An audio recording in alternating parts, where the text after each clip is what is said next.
নমস্কার সকলকে। আমি রাজনন্দিনী। সবাই কেমন আছেন? সেদিন চলে গিয়েছিলাম হীরা কাকুদের বাড়ির কালী পুজোতে। মা কালী মা দুর্গার একটি রূপ। এমন নয় যে শুধু দীপাবলির সময় কালী পুজো হয়। ঠিক যেমন কাকুদের বাড়ির পুজো 30শে নভেম্বর হয়েছিল।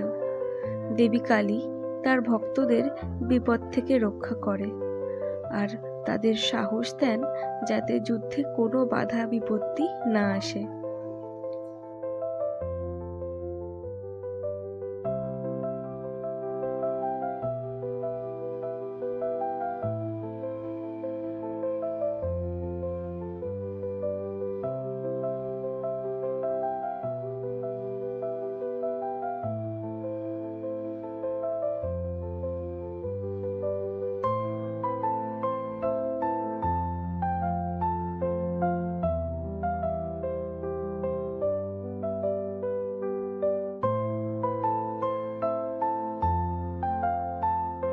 সমস্ত পরিবার একত্রিত হয়েছিল সুস্বাদু প্রসাদ পেতে, যার মধ্যে ছিলাম আমরাও।